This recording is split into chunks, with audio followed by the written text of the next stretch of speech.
Welcome to fusion Thalassery. എന്തൊക്കെയുണ്ട് വിശേഷം? സുഖം എല്ലാവർക്കും. അങ്ങനെ ഇന്നത്തെ വ്ളോഗ് എന്ന് പറയുന്നത് എല്ലാ ദിവസവും നമുക്ക് ഒരുപോലെയല്ല അല്ലേ.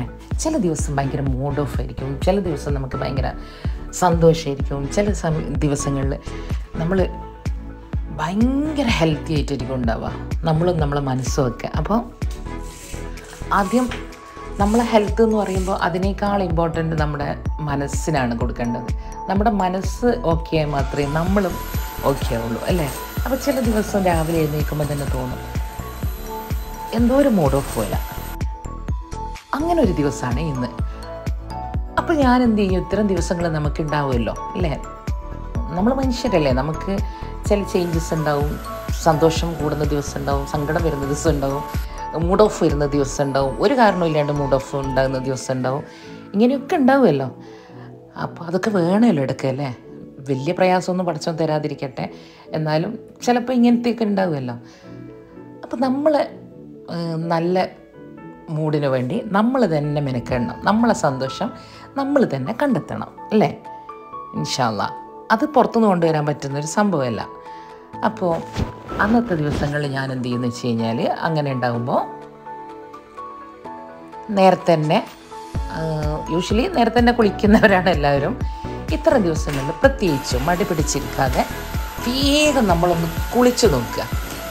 എന്നിട്ട് അത്യാവശ്യം നല്ല ഡ്രസ്സ് തന്നെ ഇടുക. അങ്ങനെയൊക്കെ ചെയ്യുമ്പോൾ നമ്മുടെ മനസ്സിനൊരു ചേഞ്ച് വരും. നമ്മൾ ഓവർകം ചെയ്യാൻ തുടങ്ങും ആ ഒരു മൂഡ് ഓഫ് നിന്ന്. അപ്പോൾ നമ്മളെ ചേഞ്ചസ് നമ്മൾ തന്നെ വരുത്തുക.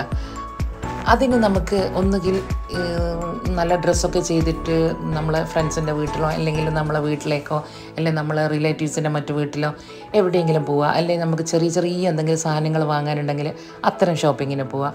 അല്ലെങ്കിൽ നമുക്ക് നമ്മളെ വീട്ടിൽ തന്നെ ഇരിക്കുന്നതാണ് ഏറ്റവും നല്ലതെന്ന് വിചാരിക്കുക. ഏറ്റവും നല്ല നമ്മൾ വീട്ടിലിരിക്കുന്നതാണ്. നമ്മൾ വീട്ടിലിരിക്കുമ്പോൾ കിട്ടുന്നൊരു സുഖം വേറെ തന്നെ ആയിരിക്കുമല്ലോ. നമുക്ക് ഒരുപാട് എന്തെങ്കിലുമൊക്കെ ചെയ്യാനുണ്ടാവും. പക്ഷേ മടി പിടിക്കാനും പാടില്ല. ചിലപ്പം വീട്ടിലിരുന്നാൽ മടി പിടിച്ചു പോകും. പക്ഷേ വീട്ടിൽ തന്നെ ഇരിക്കാൻ ആഗ്രഹിക്കുന്നവരാണെങ്കിൽ വേഗം തന്നെ ഇതുപോലെ ഒന്ന് റെഡിയായി, ഞാൻ ചെയ്യുന്ന കാര്യമാണ് പറയുന്നത് കേട്ടോ. എന്നിട്ട് അന്ന് മേജർ കുക്കിംഗ് ഒന്നും ചെയ്യില്ല. എന്താണെന്ന് വെച്ചാൽ നമ്മുടെ മനസ്സ് ശരിയില്ലെങ്കിൽ മൂഡ് ഓഫുള്ള സമയത്തൊക്കെ കുക്കിംഗ് ചെയ്യാൻ നിന്നാൽ വലിയ ടേസ്റ്റൊന്നും കിട്ടണമെന്നില്ല. അന്ന് ചെറിയ ചെറിയ കുക്കിങ്ങൊക്കെ ചെയ്യാം.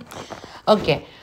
എന്നിട്ട് നമ്മളെ ഓർഗനൈസിങ്ങിലേക്കോ അല്ലെങ്കിൽ വാർഡ്രോബ് ഓർഗനൈസിങ്ങോ അല്ലെങ്കിൽ കിച്ചൺ ഓർഗനൈസിങ്ങോ അല്ലെങ്കിൽ നമ്മൾ വീട്ടിൽ ചെടികൾ എന്തെങ്കിലും സംരക്ഷണമോ അല്ലെങ്കിൽ അങ്ങനത്തെ എന്തെങ്കിലുമൊക്കെ കാര്യങ്ങളിലേക്ക്, ഇഷ്ടമുള്ള കാര്യത്തിലേക്ക് നീങ്ങുക. എന്നിട്ട് നമ്മുടെ ഇഷ്ടമുള്ള കാര്യങ്ങൾ ചെയ്ത് നമ്മളെ സന്തോഷം നമ്മൾ തന്നെ കണ്ടെത്തുക. അങ്ങനത്തെ ഒരു ദിവസം ആണിന്ന്. അപ്പോൾ കുറച്ച് കാര്യങ്ങളൊക്കെ കഴിഞ്ഞപ്പോൾ ഞാൻ മുറ്റത്തൊക്കെ വന്നു. അപ്പോൾ എന്നോട് ഒരുപാട് പേര് ചോദിച്ചിട്ടുണ്ട് ഈ പോട്ടുകളൊക്കെ എവിടെ നിന്നാണ് വാങ്ങിയെന്നുള്ളത്. അപ്പോൾ നമ്മൾ പോട്ടുകളൊക്കെ വാങ്ങിയിട്ടുള്ളത് ചൈനയിൽ നിന്നാണ്. എന്നോട് ഒരുപാട് ആൾ ചോദിച്ചതാണ് ചൈനയിൽ എന്താ നിങ്ങൾക്ക് ജോലി എന്നുള്ളത്. അപ്പോൾ എൻ്റെ ഹസ്ബൻഡ് ഏകദേശം ഒരു 28 ഇയേഴ്സായിട്ട് ചൈനയിൽ നിന്ന് നമ്മളെ നാട്ടിലേക്കുള്ള എല്ലാ ഷിപ്മെൻറ്റുകളും ക്ലിയർ ചെയ്യുന്ന ഒരാളാണ്. അതാണ് മൂപ്പരെ ബിസിനസ്. അപ്പം എന്ത് സാധനങ്ങളും നാട്ടിലേക്ക് വരുത്തിക്കാറാണ്. അപ്പം അങ്ങനെ വരുത്തിച്ചതാണ് നമ്മളെ ഈ പോട്ടുകളൊക്കെ. അപ്പം പോട്ടുകളായാലും മറ്റുള്ള ചില ഐറ്റംസും ഒക്കെ അവിടെ നിന്ന് തന്നെയാണ് വരുത്തിക്കാറുള്ളത്. പിന്നെ ചൈനയിലെ ഐറ്റംസിൻ്റെ ഭംഗി എന്ന് പറയുന്നത് പ്രത്യേകിച്ച് പറയണ്ടല്ലോ. അത്രയും നല്ല ക്വാളിറ്റിയും അത്രയും നല്ല ഭംഗിയും ഒക്കെയുള്ള ഐറ്റംസ് അല്ലേ. അപ്പോൾ അങ്ങനെ എത്തിച്ചതാണ് ചെറിയ പോട്ടും വലിയ പോട്ടുകളും ഒക്കെ. ഇൻഷാ അല്ലാഹ് പോട്ടിൻ്റെ മാത്രമായിട്ട് ഞാൻ ഒരു ദിവസം ഒരു വീഡിയോ ചെയ്യാം. ഓക്കെ. അപ്പോൾ ഇനി രാവിലെ ഒരു കട്ടൻ ചായയൊക്കെ കുടിച്ചതാണ്. അപ്പോൾ ഇത് കുറച്ച് നേരം വൈകിട്ടാണ് കുറച്ച് കാര്യങ്ങളൊക്കെ ചെയ്യുന്നതും കിച്ചണിൽ കാര്യമായിട്ട് വരുന്നതൊക്കെ.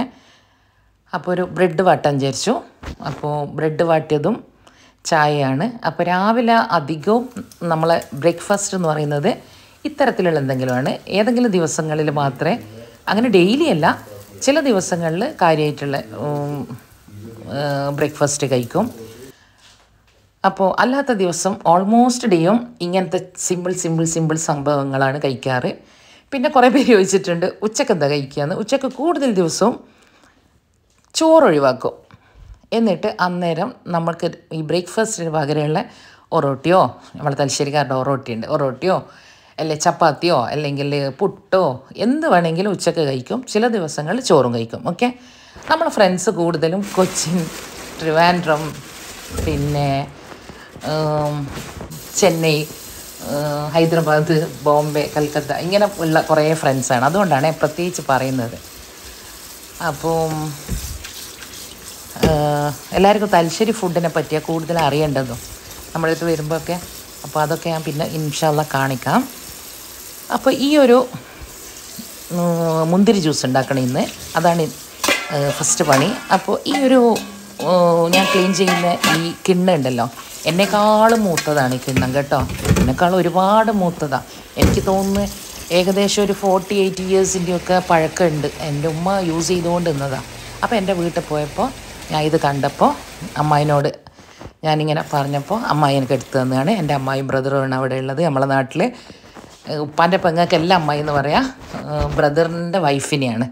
അപ്പോൾ ഞാൻ അവിടെ കണ്ടപ്പോൾ അമ്മായി വേഗം എടുത്തു തന്നു. പിന്നെയെന്ന് വെച്ചാൽ ഉപ്പയും ഉമ്മയൊന്നും ഇല്ലാത്ത കാലഘട്ടങ്ങളിൽ നമുക്ക് കൂടുതലായിട്ട് മനസ്സിലാവും അവരുപയോഗിച്ച സംഭവങ്ങളൊക്കെ, അവർക്ക് ഒരുപാട് അറ്റാച്ച്മെൻ്റ് ഉണ്ടായതൊക്കെ നമുക്ക് പിന്നെ അവരില്ലാത്ത സമയത്ത് നമുക്കും അതൊരു വല്ലാത്തൊരു അറ്റാച്ച്മെൻ്റ് ഉണ്ടാവും.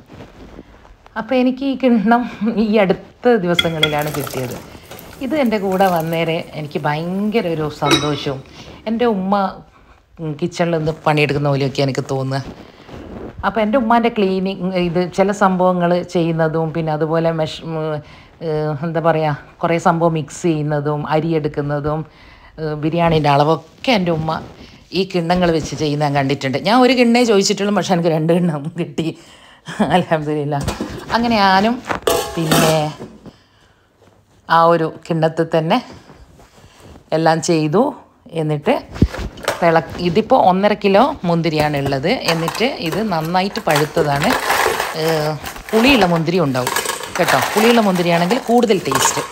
എന്നിട്ട് ഇതിപ്പോൾ പുളിയുള്ള മുന്തിരിയാണ്. എന്നിട്ട് 20 മിനിറ്റോളം തിളച്ച വെള്ളത്തിലിട്ടിട്ട് വെച്ചിട്ടുണ്ടായിരുന്നു.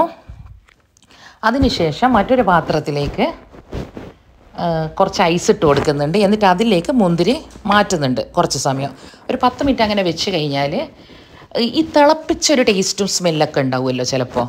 അപ്പോൾ അതൊക്കെ മാറിയിട്ടൊരു പ്രത്യേക ഫ്രഷ്നെസ് തോന്നും. ഓക്കെ, അപ്പോൾ എന്നിട്ട് നമ്മൾ മിക്സിയിൽ അടിക്കുക. എന്നിട്ട് ആവശ്യത്തിനുള്ള പഞ്ചസാര ഇട്ടിട്ട് അടിച്ചെടുക്കുക. എന്നിട്ട് അരിച്ചതിന് ശേഷം നമുക്ക് ബോട്ടിലുകളിലാക്കി വെച്ച് കഴിഞ്ഞാൽ 2-3 ദിവസം എടുക്കുക. ഭയങ്കര ടേസ്റ്റാണ് ഈ ഒരു മുന്തിരി ജ്യൂസ്. എല്ലാവരും ഉണ്ടാക്കുന്നുണ്ടാവും, ഉണ്ടാക്കാത്തവരുണ്ട്, അതുകൊണ്ടാണ് ഞാൻ പറഞ്ഞത്. അപ്പോൾ ഞാനെപ്പോഴും പാത്രമെല്ലാം കഴുകുന്ന സമയത്ത് നമ്മൾ കൗണ്ടർ ടോപ്പിൻ്റെ അടുത്ത് സ്ക്രാച്ചൊന്നും വരാതിരിക്കാൻ ഒരു തുണി വിരിച്ചിട്ട് അതിൻ്റെ മേലെ ഒരു ടൈല് വെച്ചിട്ട് എന്നിട്ട് വീണ്ടും ഒരു തുണി വെച്ചിട്ടാണ് ചെയ്യുക. അല്ലെങ്കിൽ നമ്മളെ പാത്രവും ചീത്തയായി പോവും, നമ്മളെ കൗണ്ടർ ടോപ്പ് ചീത്തയാവും. ചിലർ സിങ്കിലൊക്കെ വെച്ച് ചെയ്യും, സിങ്കും ചീത്തയാവും, അങ്ങനെയൊക്കെ ആവും. അതുകൊണ്ട് അത് ശ്രദ്ധിക്കുക. ഈ ഒരു പാത്രം നെസ്റ്റേഷ്യൻ്റെ പാത്രമാണ്. ഈ നെസ്റ്റേഷ്യൻ്റെ ഈ ഒരു പാത്രം എന്ന് പറയുന്നത് കാണാൻ നല്ല ഭംഗിയാണ്, പക്ഷേ വളരെ അബദ്ധമാണ് ഈ പാത്രത്തിൻ്റെ കാര്യം.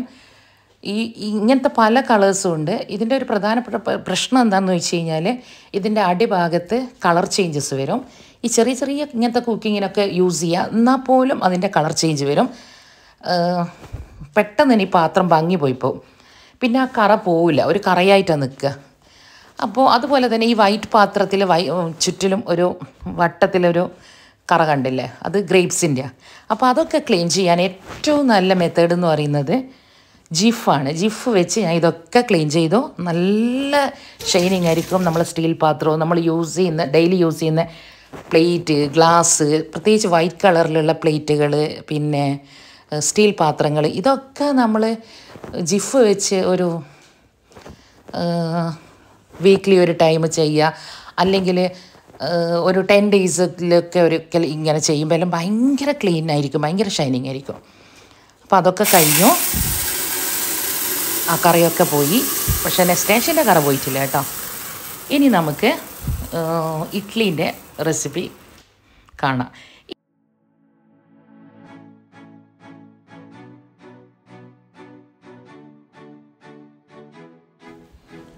സാധാരണ നമ്മളെ തലശ്ശേരി ഭാഗത്തൊന്നും രാവിലെ ബ്രേക്ക്ഫാസ്റ്റിന് എല്ലാ വീട്ടിലൊന്നും ഇഡ്ഡലിയും ഉഴുന്ന് ദോശയൊന്നും ഉണ്ടാവാറില്ല. ഉണ്ടാക്കുന്നവരുണ്ട് കേട്ടോ. പക്ഷേ എൻ്റെ കുറച്ച് പേരുണ്ട്, അവർ പറഞ്ഞു, ശരിക്കും പറഞ്ഞു കഴിഞ്ഞാൽ നിൻ്റെ അടുത്ത് നിന്ന് കഴിക്കുമ്പോൾ എന്തൊരു ടേസ്റ്റാണ്, ഇത് നമ്മൾ വീട്ടിൽ ചെയ്യലില്ല, ആരും കഴിക്കൂല എന്നറിയോ, നിൻ്റെ അടുത്ത് നിന്ന് കഴിക്കാൻ ഭയങ്കര ഇഷ്ടം. ഇതിന് ശരിയായ ഒരു റെസിപ്പി പറഞ്ഞു തരണേ. മെഷർമെൻറ്റ് അറിയാത്തത് കൊണ്ടാണ് ആ ഒരു പ്രശ്നം വരുന്നത്.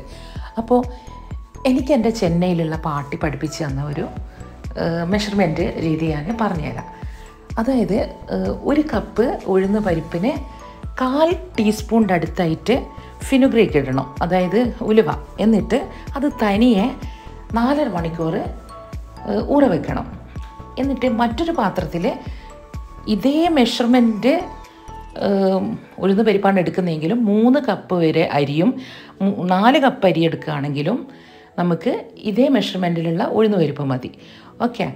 എന്നിട്ട് ഞാനിപ്പോൾ 4 കപ്പ് അരിയാണ് എടുത്തത്. ഇഡ്ഡലി അരി എന്ന് പറഞ്ഞിട്ട് തനിയെ വാങ്ങാൻ കിട്ടും, അത് തന്നെ എടുക്കുന്നതാണ് ഏറ്റവും നല്ലത്. രണ്ടും തനിയെ ഊറ വെക്കണം. എന്നിട്ട് ഉഴുന്ന് അരക്കുന്ന സമയത്ത് വേണമെങ്കിൽ ഒരു പിടി ചോറിടാം. ഇനിയിപ്പം ഫസ്റ്റ് നമ്മൾ അരക്കേണ്ടത് അരിയാണ്. അരി അരക്കുന്ന സമയത്ത് ഒരു 80% വരെ അരി അരക്കുന്നതാണ് നല്ലത്. എന്നിട്ട് രണ്ടാമത്തെ ട്രിപ്പാണ് ഉഴുന്ന് പരിപ്പ് അരക്കുന്നത്. അപ്പോൾ നമ്മൾ രണ്ടും കൂടി നന്നായി മിക്സ് ചെയ്യാം. മിക്സ് ചെയ്യുന്ന സമയത്ത് വേറെ കെമിക്കലൊന്നും വേണ്ട, നമ്മളെ സ്കിന്നിൽ നിന്ന് തന്നെ നമ്മൾ കൈവച്ച് നമ്മൾ നല്ലോണം മിക്സ് ചെയ്യുന്ന സമയത്ത് ഒരു കെമിക്കൽ റിയാക്ഷൻ നടക്കാനുണ്ട്, അതാണ് ഏറ്റവും നല്ലത്. എന്നിട്ട് നമ്മളെന്ത് ചെയ്യുക, ഇത് ഒരു 7 മണിക്കൂറോളം ഫെർമെൻറ്റേഷന് വേണ്ടിയിട്ട് നമ്മൾ മാറ്റി വെക്കണം. അപ്പോൾ പെട്ടെന്ന് ഫെർമെൻറ്റേഷൻ ആവുന്നുള്ള ഉറപ്പ് കിട്ടാൻ വേണ്ടിയിട്ട് ചിലപ്പോൾ നമുക്ക് തണുപ്പ് സീസണിലൊരു പേടിയുണ്ടാവും. അതിന് നമ്മൾ എന്ത് ചെയ്യണം, എല്ലാ സീസണിലും നല്ല തന്നെയാണ്, തണുപ്പിന് പ്രത്യേകിച്ചും നമ്മളൊന്നുകിൽ ഓവണിൽ ലൈറ്റ് ഇട്ടിട്ട് ഓവണിൽ വെക്കുക, അല്ലെങ്കിൽ ഒരു പാത്രത്തിൽ വെള്ളം ചൂടാക്കിയിട്ട് അത് കുറച്ച് ചൂടായി കഴിഞ്ഞാൽ തീ ഓഫ് ചെയ്യുക. എന്നിട്ട് അതിൻ്റെ മേലെ നമ്മൾ അരച്ച് വെച്ച ഏതാണോ പാത്രം അത് മാവ് ഈ ചൂടായ പാത്രത്തിൻ്റെ മുകളിലേക്ക് വെച്ച് കൊടുക്കുക. അന്നേരം 2 മണിക്കൂർ കൊണ്ട് തന്നെ ഫെർമെൻറ്റേഷൻ സ്റ്റാർട്ട് ചെയ്യാൻ തുടങ്ങും. ആ സമയത്ത് ഇത് ഓവർഫ്ലോ ആവാതിരിക്കാൻ വേണ്ടിയിട്ട് നമുക്ക് ഒരു സൈഡിലേക്ക് മാറ്റി വെക്കാം. ഓക്കെ. എന്നിട്ട് ഒരു 7 hours കൊടുത്തു കഴിഞ്ഞാൽ നന്നായിട്ട് ഫ്ലഫി ആയിട്ടിത് നല്ല പൊങ്ങി വന്നിട്ടുണ്ടാവും. അപ്പോൾ നമുക്ക് 2-3 ദിവസത്തേക്കുള്ള ഐറ്റംസ് ഉണ്ടാക്കാനുള്ള മാവ് റെഡിയാവും. എന്നിട്ട് നമ്മൾ വീട്ടിൽ തന്നെ ഉണ്ടാക്കിയ ഇഡ്ഡലി പൗഡറും ഗാർലിക് പൗഡറും ഒക്കെയാണ് യൂസ് ചെയ്യുന്നത്. ഗീ ഒക്കെ ഇട്ട് കഴിക്കും, ഭയങ്കര ടേസ്റ്റ് ആയിരിക്കും. വേണമെങ്കിൽ നമുക്ക് സാമ്പാറോ അല്ലെങ്കിൽ പിന്നെ ചട്നിയൊക്കെ എടുക്കാം. അപ്പോൾ ഇങ്ങനെ ഉണ്ടാക്കി കഴിഞ്ഞാൽ നല്ല ഖുശ്ബു ഇഡ്ഡലി, മല്ലിപ്പൂ ഇഡ്ഡലി എന്നൊക്കെ പറയുന്ന ഇഡ്ഡലി നമുക്ക് കഴിക്കാൻ പറ്റും. ഭയങ്കര ടേസ്റ്റ് ആയിരിക്കും. ഈ ഒരു മെഷർമെൻറ്റിൽ നമ്മൾ മാവ് റെഡിയാക്കി കഴിഞ്ഞാൽ എത്ര കഴിക്കാത്തവരും കഴിച്ചോളൂ. ഓക്കെ. അപ്പോൾ അതൊക്കെ കഴിഞ്ഞപ്പോൾ ക്ലീനിങ് ഉണ്ട്. അപ്പോൾ ക്ലീനിങ്ങും കൂടി ചെയ്യണം. അപ്പോൾ ഈ ഒരു സംഭവം വെച്ചിട്ട് ക്ലീൻ ചെയ്യുമ്പോൾ നമുക്ക് ഭയങ്കര എളുപ്പമാണ്. ഇത് നമ്മുടെ വണ്ടിയായാലും നമ്മുടെ ടൈലായാലും അതുപോലെ ബാത്റൂമിന് വേണ്ടിയോ നമ്മളെ കിച്ചണിൽ ആവശ്യമായാലും മറ്റുള്ളതിനോ എല്ലാത്തിനും നമുക്കിത് യൂസ് ചെയ്യാൻ പറ്റും. ഇതും ചൈനയിൽ നിന്ന് വരുത്തിച്ചാണേ. അപ്പോൾ ഇങ്ങനെ ഭയങ്കര എളുപ്പമാണ്. നമ്മളിങ്ങനെ കൈവച്ച് കുറേ ഉരക്കണ്ട, ഇങ്ങനെ പൊഴിച്ച് കഴിഞ്ഞാൽ തന്നെ ക്ലീൻ ആയിക്കോളും. അപ്പോൾ ഇതിൻ്റെ മേലെ തന്നെ അറ്റാച്ച് ചെയ്യാൻ വേണ്ടി പല രീതിയിലുള്ള ബ്രഷും ഉണ്ട്. അപ്പോൾ ഇതിൽ തന്നെ നമ്മൾക്ക് ബ്രഷിങ് കഴിഞ്ഞാൽ തുടച്ചെടുക്കാൻ വേണ്ടി ഒരു കവർ പോലെ സോക്സ് മാതിരി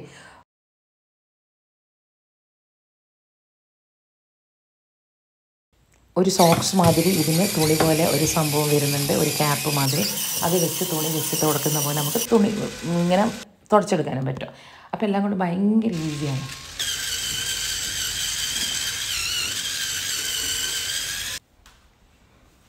അപ്പോൾ ക്ലീനിങ് ഒക്കെ കഴിഞ്ഞു.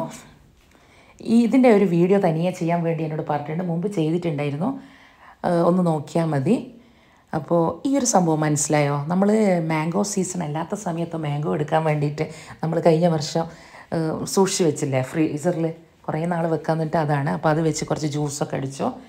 പിന്നെ നമ്മുടെ ഗാർഡനിലേക്കൊക്കെ ഇറങ്ങി ചെടികളൊക്കെ ഒന്ന് കെയർ ചെയ്യാനുണ്ടായിരുന്നു. അപ്പോൾ ഇന്നത്തെ വീഡിയോ എന്ന് പറയുന്നത് ഇത്രയേ ഉള്ളൂ. വീഡിയോ ഇഷ്ടപ്പെട്ടിട്ടുണ്ടെങ്കിൽ ലൈക്ക് ചെയ്യുക, ഷെയർ ചെയ്യുക, സബ്സ്ക്രൈബ് ചെയ്യുക. അപ്പോൾ ഇന്നത്തെ റെസിപ്പി കാണിച്ച പോലെ ഇഡ്ഡലിയൊക്കെ ഉണ്ടാക്കിയിട്ട് അഭിപ്രായം പറയണം. ഇനി കാണുന്നവർക്കും ബായ്.